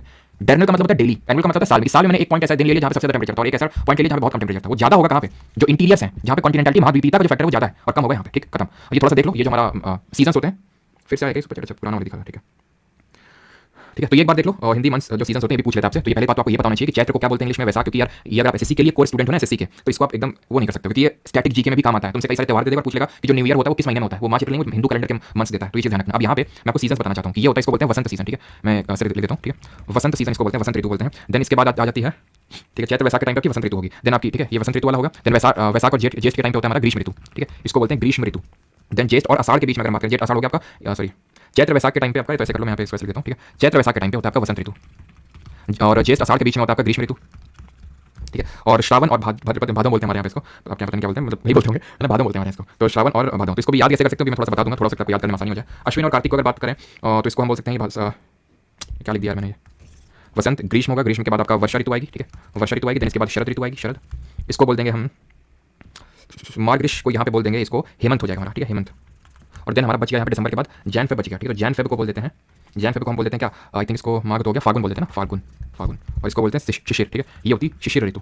अब याद थोड़ा ऐसे कर सकते हो, जैसे मैंने इसको कैसे याद रखा था कि मतलब जैसे जेठ किसको बोलते हैं, जो मतलब बड़े पापा होते हैं ना, उन्हीं को, तो जैसे हमारी मम्मी लोग होती हैं उनको जेठ बोलती है ना, तो ऐसे आप कह सकते हो जेठ लोग जो होते हैं गर्मी लेके आते हैं मौसम में। ठीक है, तो ऐसे करके रिलेट कर सकते हो कि वो लोग गर्मी लेके आते हैं मौसम में। श्रावण सबको पता है, जुलाई के टाइम पे सावन है ना, सावन में लग गई आग, सावन में ये, सावन में हो, है ना, तो ये सारी चीज़ें सावन वाला तुम्हें पता ही होता है। ठीक है, और थोड़ा देख लो अपने हिसाब से, बाकी तो ट्रिक नहीं मेरे पास, है ना, अगर किसी के पास हो तो कमेंट लिख सकते हो। ये चीज़ अब हम एंटर करते हैं अपने फॉरेस्ट में। ठीक है, जंगल में अब हम क्या करेंगे, जंगल के बारे में पढ़ेंगे। ठीक है, तो फॉरेस्ट पे आते हैं भी। ठीक, क्लियर है ना तक सभी को? ठीक है, तो फॉरेस्ट की अगर बात करें तो पहले थोड़ी जनरल चीज़ें देख लेते हैं कि इंडिया में फॉरेस्ट कवर है कितना, और इंडिया में एक फॉरेस्ट पॉलिसी भी आई थी। फॉरेस्ट पॉलिसी आई थी इंडिया में 1952 1952 में। इसको बाद में 1988 की फॉरेस्ट पॉलिसी ने, नेशनल फॉरेस्ट पॉलिसी ने, राष्ट्रीय वन जो हमारी पॉलिसी थी उसने रिप्लेस किया था। और इसके अकॉर्डिंग जो हमने टारगेट रखा था कि इंडिया में कितना परसेंटेज ऑफ फॉरेस्ट कवर होना चाहिए, तो 33% रखा था टारगेट। है कितना भी करंट में? तो करंट में अगर बात करूं तो करंट में रफली है, आप ये समझ सकते हो, तो इसको हम दो पार्ट में वैसे डिवाइड करते हैं, बोलते हैं फॉरेस्ट कवर और ट्री कवर। मैं आपको दोनों सेपरेटली बता देता हूं। ठीक है, और ये ध्यान रखना, ये जो लेटेस्ट रिपोर्ट है उसके अकॉर्डिंग बता रहा हूं मैं, और ये रिपोर्ट बाई ईमेल पब्लिश होती है, 2 साल में एक बार होती है। ठीक है, तो ये फॉरेस्ट रिपोर्ट के अकॉर्डिंग, सॉरी फॉरेस्ट रिपोर्ट के अकॉर्डिंग फॉरेस्ट कवर है, सिर्फ फॉरेस्ट कवर की अगर बात करें, इट इज रफली 21.71%। और वहीं अगर इसमें ट्री कवर को भी इंक्लूड कर लें, ट्री कवर देखो उसमें कुछ पैरामीटर्स होते हैं कि इतना कैनोपी क्या होता है, वो छाते लाइक का स्ट्रक्चर बन जाता है। जैसे मैं ये देखो, ये है, तो यहाँ पे डेंस कैनोपी, जो छाते लाइक स्ट्रक्चर बन गया है, ठीक है, इसको कैनोपी बोलते हैं। तो जहाँ पे ज्यादा डेंस कैनोपी होती है उसको फॉरेस्ट, इतना परसेंट कैनोपी है तो फॉरेस्ट, इतना परसेंट कैनोपी से कम है तो ट्री, इस तरह से, जो हमें नहीं पढ़ना अपने एग्जाम के लिए। ठीक है, तो 2.9% होता है ट्री कवर। अगर इस दोनों को मिला दे रफली दोनों को, तो कुछ 24.62% निकल के आएगा। ठीक है, ये चीज। फिर आपसे क्वेश्चन पूछता है कि हाईएस्ट फॉरेस्ट कवर कहाँ पे, हम ये भी देखेंगे कि कितने टाइप के होते हैं, मेन तो वही टॉपिक है हमारा। हाईएस्ट फॉरेस्ट कवर कहाँ पे, लोवेस्ट फॉरेस्ट कवर कहाँ पे है। ठीक है, then increase and decrease, highest increase कहाँ पे देखने को मिला और हाईएस्ट डिक्रीज कहाँ पे देखने को मिला। तो सबसे ज्यादा जो फॉरेस्ट कवर है वो मध्य प्रदेश में है, एमपी में। देन अरुणाचल प्रदेश में सेकंड नंबर पर अरुणाचल प्रदेश आता है, ध्यान रखना। फर्स्ट नंबर पर एमपी और दूसरे नंबर पर अरुणाचल। लोएस्ट अगर पूछेगा हरियाणा में, ठीक है हरियाणा। लेकिन और हरियाणा ने इसीलिए एक वन मित्र करके स्कीम भी अभी लॉन्च करी है फरवरी महीने में, स्टार्टिंग ऑफ फरवरी, जब फरवरी का करंट अफेयर में कराऊंगा तो वहाँ पे। और इस बार करंट अफेयर एकदम मजेदार फॉर्मेट में एकदम आपका बोलेंगे अब दिल गार्डन गार्डन हो रहा है ठीक है। तो उसमें देखेंगे कि वन मित्र हमारी स्कीम लॉन्च किया हरियाणा गवर्नमेंट, ठीक है। तो यहाँ ये फॉरेस्टेशन को ही वो करने के लिए सबसे कम फॉरेस्ट कवर है हरियाणा में, तो उस चीज़ को हटाने के लिए। तो ये तो हाईएस्ट हमने बात कर ली एमपी की, लेकिन अगर परसेंटेज टर्म्स में पूछ लेगा, अरे पे जगह क्यों नहीं है, परसेंटेज चलना बंद हो गई है। परसेंटेज टर्म्स में अगर हम पूछ लेंगे तो मिजोरम में सबसे ज्यादा फॉरेस्ट कवर है, मिजोरम में। ये क्या मतलब हुआ, सबसे ज्यादा एमपी में और परसेंटेज टर्म्स मिजोरम में, क्योंकि एमपी का एरिया बहुत बड़ा है, तो उस एरिया मान लो इतने में फॉरेस्ट कवर है, और ये हमारा मिजोरम छोटा सा, एमपी का काफी छोटा, यहाँ पे इतने उसमें फॉरेस्ट कवर है, ठीक है। तो ऑब्वियसली ये जो पार्ट है वो इससे तो बड़ा ही है काफी, ठीक है। तो इसलिए ये जो एरिया वो तो इससे बड़ा हुआ। लेकिन अगर हम परसेंटेज टर्म्स में कैलकुलेट करें, डिनोमिनेटर में पूरा ये रखें मिजोरम को और न्यूमरेटर में रखें जो जितने में फॉरेस्ट फैला हुआ है, तो वैसे बात परसेंटेज टर्म्स में मिजोरम का निकल जाएगा। इतना तो आपको समझ में आता होगा। हाईएस्ट इंक्रीज और डिक्रीज की अगर बात करें तो हाईएस्ट इंक्रीज देखने को मिला आंध्रा में, ए से आंध्रा, और हाईएस्ट डिक्रीज देखने को मिला ए से अरुणाचल, जहाँ पे सेकंड हाईएस्ट फॉरेस्ट कवर है, ठीक है, अरुणाचल। और इसके बाद सबसे ज्यादा डिक्रीज मिजोरम में देखने को मिला, ठीक है। तो ये चीज आपको पता होनी चाहिए, थोड़ी सी बेसिक चीजें हैं, ये हमने कर लिया। अब आगे बढ़ते हैं। सबसे पहले टाइप ऑफ फॉरेस्ट है हमारी, ये टाइप्स ऑफ फॉरेस्ट भी मेंशन कर चुके हैं। ये सबसे पहले टाइप ऑफ फॉरेस्ट इनको बोलते हैं एवर ग्रीन फॉरेस्ट, यानी कि सदाबहार वन इनको बोलते हैं। हमें पता क्या होना चाहिए, हमें तीन चीजें पता होनी चाहिए। एक तो कहाँ पे देखने को मिलते हैं, यानी कि क्या इनकी रिक्वायरमेंट्स होती हैं। तो रिक्वायरमेंट्स की अगर बात करें तो इक्वेटर के जो आसपास वाले एरिया होते हैं जहाँ पे हाई टेम्परेचर, उच्च तापमान होता है और हाई रेनफॉल होती है, बहुत जोर की रेनफॉल होती है, वहाँ पे हमें देखने को मिलते हैं एवरग्रीन फॉरेस्ट, यानी सदाबहार वन। तो आप देख सकते हैं कि एकदम सदाबहार। अब क्वेश्चन अगर कभी ये पूछ ले, वैसे तो एसएससी में पूछा नहीं, बाकी एग्जाम से पूछ लेता है कि इनको एवरग्रीन फॉरेस्ट इसलिए बोलते हैं क्योंकि इनके जो पेड़ होते हैं कभी पत्तियां नहीं झाड़ते हैं और ये हमेशा ग्रीन दिखते हैं, बिल्कुल हमेशा ग्रीन दिखते हैं, तभी इनको एवरग्रीन बोलते हैं। लेकिन इसका मतलब ये नहीं पत्तियां नहीं झाड़ते हैं, सब एक साथ नहीं झाड़ते हैं, इसलिए ये होता है। और इनको हम लेयर्ड क्लाउड अच्छा कौन होते हैं, कौन से टाइप ऑफ क्लाउड्स को लेयर्ड क्लाउड्स बोलते हैं। इनको लेयर्ड फॉरेस्ट के नाम से जानते हैं, क्यों? क्योंकि यहाँ पे हमें बहुत हाइट के भी, मीडियम हाइट के भी, लो हाइट के भी ग्रासेस एंड श्रब्स मिलेंगी, यानी कि लेयरिंग देखने को मिलती है। क्लियर, इतनी चीज।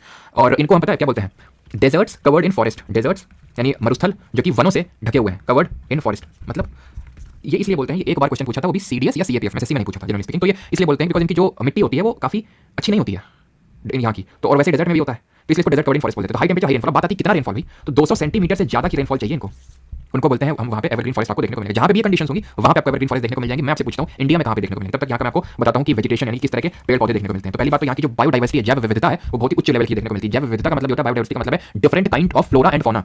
फ्लोरा का मतलब होता है पेड़ पौधे, फौना का मतलब होता है जीव जंतु। तो बहुत तरह के पेड़ पौधे, बहुत तरह के जीव जंतु देखने को मिलते हैं यहाँ पे। तो वेजिटेशन में सबसे पहले तो नोट करो एपी हाइट्स। एपी हाइट क्या होते हैं, एपी हाइट एक तरह से वो पेड़ पौधे होते हैं जो दूसरे का सहारा लेके ग्रो करते हैं। तो जो बेल टाइप स्ट्रक्चर होता है ना, वो यहाँ पे बहुत देखने को मिलते हैं। यहाँ पे कंपटीशन होता है सनलाइट के लिए पेड़ों के बीच में, क्योंकि भाई लेयर्ड क्लाउड है ना और सबको चाहिए सनलाइट, एकदम ढका हुआ देखो कितनी डेंस कैनोपी है, तो इसलिए ठीक। यहाँ पे और क्या देखने को मिलते हैं, एबोनी, माहोगनी, सिंचोना, एनी, रोजवुड, सैंडलवुड नहीं है, रोजवुड ध्यान रखना। तो जितने भी ये हार्डवुड ट्रीज इनको बोलते हैं, किस नाम से जानते हैं इनको, हार्डवुड ट्रीज, ये यहाँ पे पाए जाते हैं। इंडिया में अगर बात करें, वैसे ओवरऑल बात कर ले तो एवरग्रीन फॉरेस्ट जो ब्राजील के, यहाँ पे लेते हैं कुछ ज्यादा यहाँ पे हो रहा है, तो ब्राजील के जो एवरग्रीन फॉरेस्ट है वो काफी फेमस है।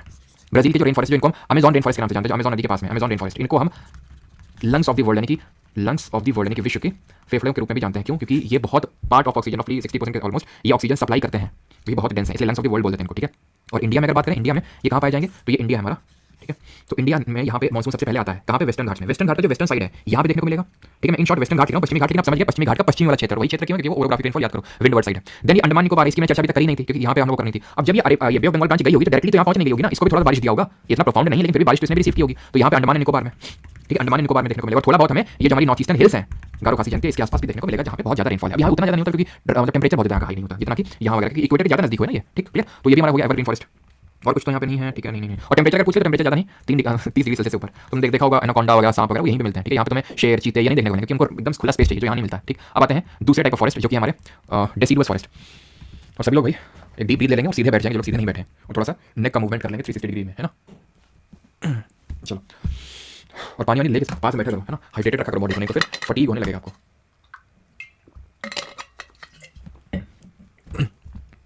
चलो, तो अभी आते हैं डेसिडुअस फॉरेस्ट में, यानी कि इनको बोलते हैं उष्णकटिबंधीय पर्णपाती वन, ठीक है, उष्णकटिबंधीय। कुछ क्वेश्चन मैंने पूछा था पीछे, कुछ पूछा था, आई थिंक याद नहीं आ रहा मेरे को। हाँ, लेयर्ड क्लाउड्स किसको बोलते हैं, तो हम वो जो कौन से होते हैं हमारे इकोनिम्बस होते हैं जो स्ट्रेटा में पाए जाते हैं, ठीक है, वो होते हैं हमारे लेयर्ड क्लाउड्स, ठीक है। स्टेटस उनको क्लाउड्स बोलते हैं, स्टेटस, ठीक है। तो जो हमारे लो लेवल क्लाउड होते हैं उष्णकटिबंधीय पर्णपाती वन है, ठीक है, उष्णकटिबंधीय पर्णपाती वन। ये दो तरह के होते हैं, एक को बोलते हैं ड्राई डेसिडुअस शुष्क पर्णपाती वन, और एक को बोलते हैं मॉइस्ट नॉट वेट, ठीक है, मॉइस्ट डेसिडुअस फॉरेस्ट।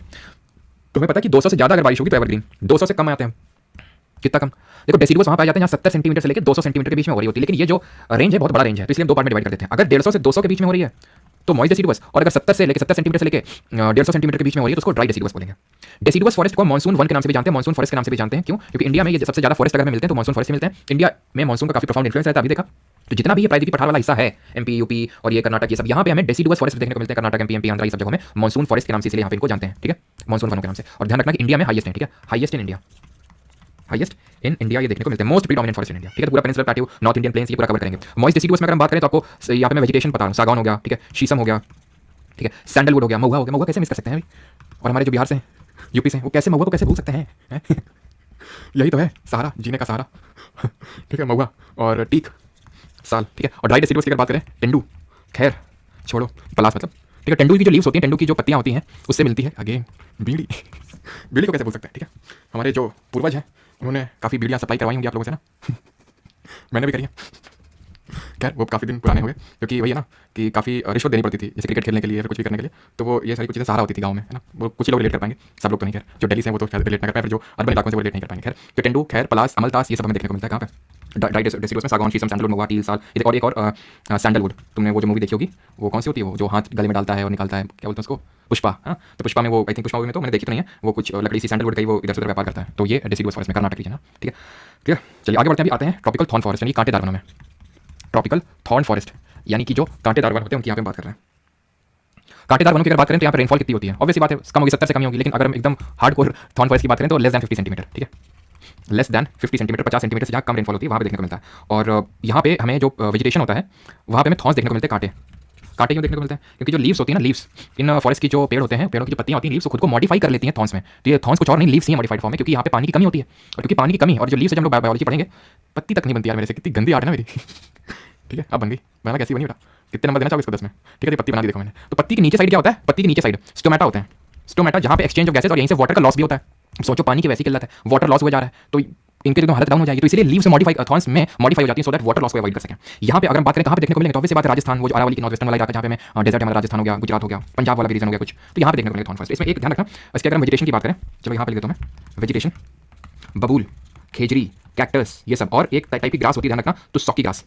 एक टाइप की घास होती है, इसको बोलते हैं तुस्सॉकी ग्रास। तुस्सॉकी जो घास होती है वो यहाँ पे ग्रो करती है, टी से तुस्सॉकी, टी से थॉर्न, ठीक है, ये वो यहाँ पे ग्रो करती है। अब आते हैं हम, ये तो हो गया जो मेन टाइप ऑफ इंडिया में फॉरेस्ट पाए जाते हैं, सबसे ज्यादा तो डेसिडुअस, फिर थॉर्न, फिर ट्रॉपिकल। और अब आते हैं हमारी कौन से, कोई गेस करना चाहेगा ये कौन से टाइप के वन है हमारे यहाँ पे, व्हाइट भी ढंग से विजिबल नहीं होगा, तो यहाँ पे देख लेते हैं।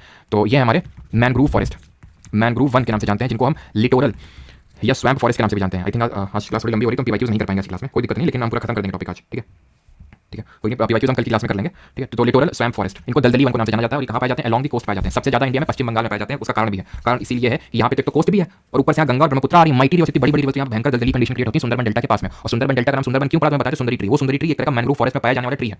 ये जो मैंग्रोव फॉरेस्ट होते हैं, इनकी खासियत होती है, खासियत ये होती है मैंग्रोव्स की कि ये दलदली इलाकों में तो पाए जाएंगे, कोस्ट में पाए जाएंगे, तटीय इलाकों में पाए जाएंगे, ठीक है। और इनके जो पेड़ होते हैं या फिर इनके रूट्स देखो, पहले रूट्स ये ऊपर निकल आई हैं, क्यों, सांस लेने के लिए, क्योंकि पानी के अंदर सांस नहीं ले पाएंगे, तो इसीलिए इनको हम बोलते हैं न्यूमैटोफोर्स के नाम से, न्यूमैटोफोर्स, जिसका मतलब होता है इनकी रूट्स लिविंग रूट्स हैं, ऊपर उठी हुई है सांस लेने के लिए, ठीक है, ब्रीथ करने के लिए। और इनके जो पेड़ होते हैं वे विविपैरस होते हैं। विविपैरस का मतलब ये होता है कि इसमें जो सीड होती है वो लगे लगे ही जर्मिनेट कर जाती है, वो लगे लगे ही जर्मिनेट कर जाती है, इसको विविपैरस रूट बोलते हैं। इंडिया में अगर हम बात करें तो सबसे ज्यादा पश्चिम बंगाल में, वेस्ट बंगाल में, बस बात खत्म, ठीक है। आगे बढ़ते हैं, ये हमारे आखिरी type of forest and these are coniferous, आखिरी नहीं है, सेकंड लास्ट है, आखिरी मान सकते हो लेकिन आप इनको, तो ये हमारे कॉनिफरस फॉरेस्ट, ठीक है, CONIFEROUS, कॉनिफरस फॉरेस्ट।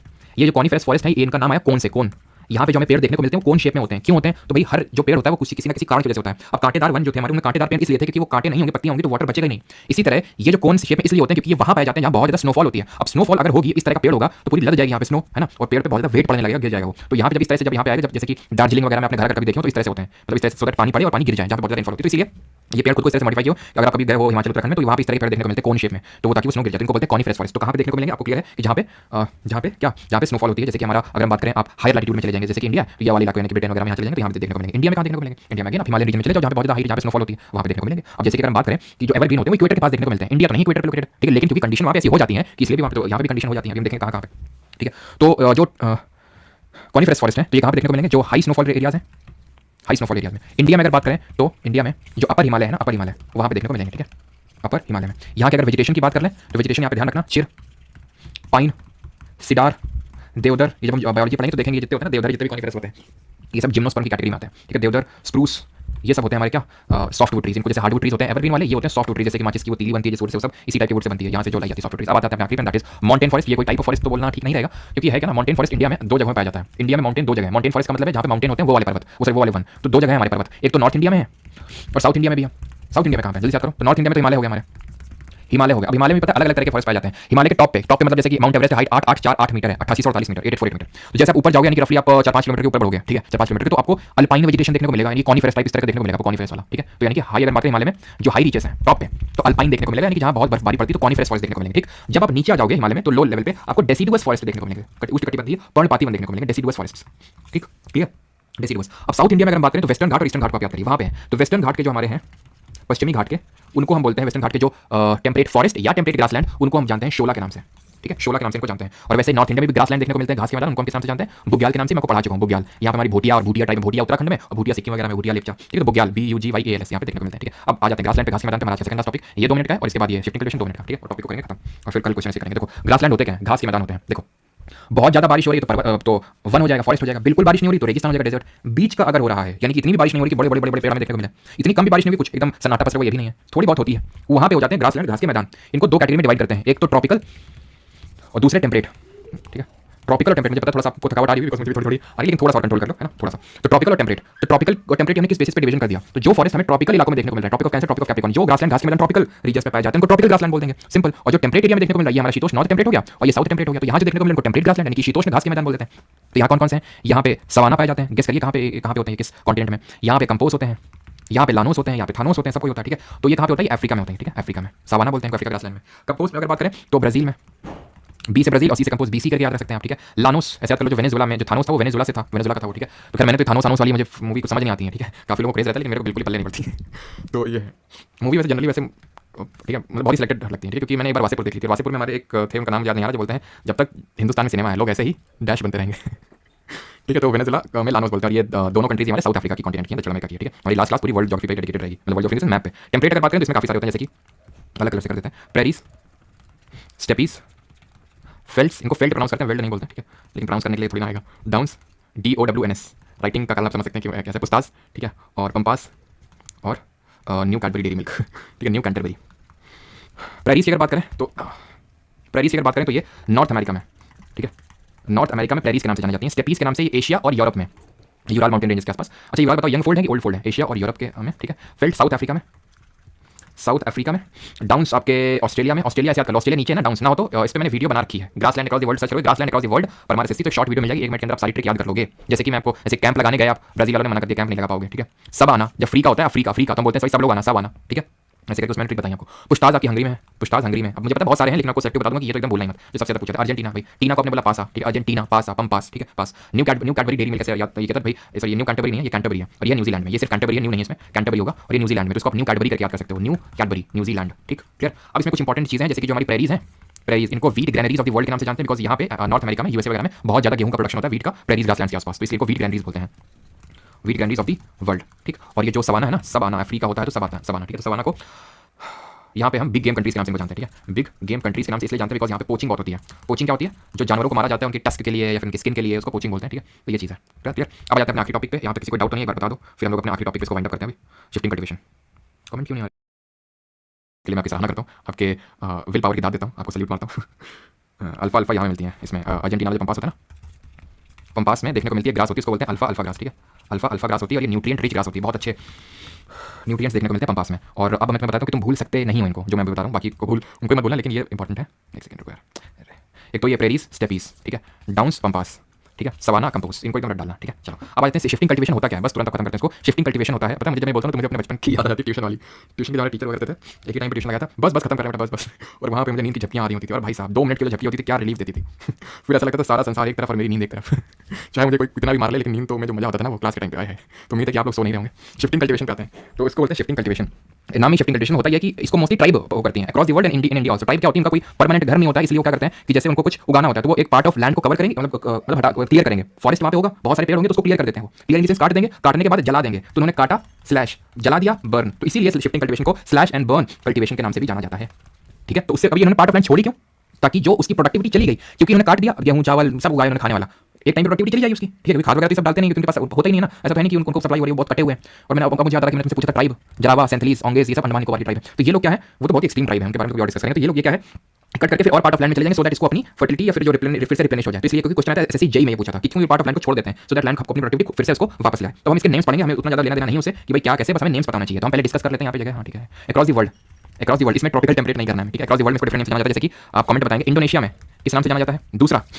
मैक्सिको में किस नाम से जाना जाता है? तीसरा। श्रीलंका में किस नाम से जाना जाता है? चौथा। ठीक है, ब्राजील में किस नाम से जाना जाता है? 5वां। वियतनाम में किस नाम से जाना जाता है? सॉरी, यहाँ पे 6वां है हमारा वेनेजुला, यहाँ पे किस नाम से जाना जाता है? वेनेजुला उतना इंपॉर्टेंट नहीं है, ठीक है, तो देख लेना, अगर याद हो ठीक है तो इग्नोर मारना। इंडो पाक की लड़ाई होती रहती है, लड़ांग। एम से मेक्सिको, एम से मिल्पा, ये मिल्पा। और श्रीलंका में लोग ऐसे याद कर सकते हो, फ्रेंड नहीं होगा, लोग जैसे काले होते हैं तो मतलब लोग छेना खा रहे हैं यहाँ पे, सो दैट वो गोरे हो जाए, इस तरह से छेना एकदम सफेद होता है, इस तरह से। ब्राजील की अगर बात करें तो रोका, मतलब ऐसे याद कर लो कि ब्राजील में शिफ्टिंग करने तुम गए, पेड़ वेड़ काटने शिफ्टिंग कल्टिवेशन रोक लिया गया तुमको, या फिर ब्राजील में तुम्हारे दोस्त का रोका हो रहा है, टिकटॉक भी दिमाग में आ रही है, उसको बता नहीं सकते। वियतनाम अगर बात करें, वियतनाम में इसको रे के नाम से जाना जाता है, ठीक है, रे नाम का एक लड़का है, रे नाम का एक लड़का है, ठीक है, इस तरह से। एंड वेनेजुला में इसको जानते हैं कोनुको, ठीक है, कोनुको के नाम से। And last slide of our lecture is this, in India इसको डिफरेंट नेम से कैसे जाना जाता है, तो जल्दी से बताएंगे कि नॉर्थ ईस्टर्न पार्ट में किस नाम से जाना है, नॉर्थ ईस्ट इंडिया में, ठीक है, नॉर्थ ईस्टर्न पार्ट में, पैर में एकदम सुनना पड़ गया, नॉर्थ ईस्टर्न पार्ट में, और वेस्टर्न घाट में, पश्चिमी घाट में, तीसरा है झारखंड में, राजस्थान में, ठीक है, और आंध्रा में, एमपी में, और लास्ट है छत्तीसगढ़ में, ठीक है। नॉर्थ ईस्टर्न पार्ट में इसको झूम के नाम से जानते हैं, ठीक है, यानी कि आप नॉर्थ ईस्ट में जब जाते हो इतने सारे स्टेट है, मेघालय, मणिपुर, त्रिपुरा, अरुणाचल, नागालैंड, आप कंफ्यूज आप झूम जाते हो आप, ठीक है। पश्चिमी घाट में अक्षय कुमार जो है अपने मुंह दिखा रहा है, कुमारी के नाम से जानते हैं। झारखंड, खंड खंड हो गया, यानी टूट गया, यानी जब कोई चीज़ टूट जाती है तो बच्चे रोने लगते हैं, कुरुवा, ठीक है। राजस्थान में वोल्तरे के नाम से जानते हैं, बलराज याद कर लो, जैसे बलराज हमारे स्कूल के जो प्रिंसिपल मैडम थी, उनका तो नाम था क्या, वीना साइलस नाम था, और उनके हस्बैंड का नाम था बलराज, हम लोग बल्लू बुलाते थे उनको, ठीक है, तो बल्लू जी जो थे हमारे बलराज जी, तो वैसे क्या कर सकते हैं, बलराज। आंध्र प्रदेश में पोडू या फिर पेंडा, ऐसे याद करो, यहाँ का क्लासिकल डांस पता होगा सबको, पढ़ा तो नहीं अभी हमने, लेकिन फिर पता होगा कुचिपुड़ी, पुडी, पोडू, पेंडा, ये सब आंध्र का हो गया। एमपी में बेवर या दैया, ठीक है, एमपी में मध्य में देवर बैठा हुआ है, दही लेके आया, कुछ ऐसे याद कर लो, ठीक है, बेवर या दैया। और छत्तीसगढ़ में, छत्तीसगढ़ का जो बस्तर डिस्ट्रिक्ट है, वहाँ पे इसको हम जानते हैं दीपा के नाम से, तो ऐसे याद करो, दीपा को लड़की है तो छत में छत्तीसगढ़ बैग लेके बस्तर, ठीक है, पढ़ रही है, तो ऐसे क्या कर सकते हैं। तो इंडिया में हो गए, और उनको लेक्चर काफ़ी बड़ा हो गया था आज का ना। चलो तो क्वेश्चन करवा दें, बताओ जल्दी से, चलो भाई क्वेश्चन कर लेते हैं जल्दी से। हाँ तो मजाक कर रहे हैं, तुमको क्या लगा क्वेश्चन नहीं करवाएंगे, आज तक कोई लेक्चर हुआ जिसमें क्वेश्चन कराया, तो आज कैसे जाएगा फिर, चलो क्वेश्चन कर लेते हैं।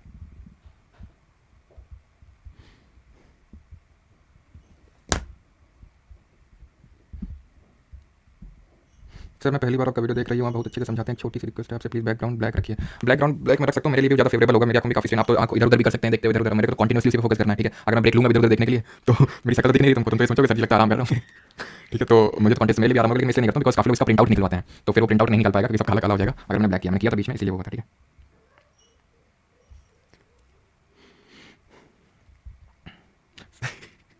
अरे नहीं नहीं, चलो कोई नहीं, कल कर लेते हैं क्वेश्चन, ठीक है। चलो भाई धन्यवाद सभी को इतने लंबे समय तक के लिए जुड़े, धन्यवाद, और सभी के विल पार को मैं सलाम करता हूँ, दाद देता हूँ कि आप लोग इतने लंबे टाइम तक जुड़े हैं, थैंक यू टू ऑल, धन्यवाद, मिलते हैं कल। कल सॉइल टॉपिक करेंगे और एक और टॉपिक है कोई छोटा सा, और उसके अलावा सॉइल टॉपिक और एक और टॉपिक करेंगे उसके क्वेश्चन।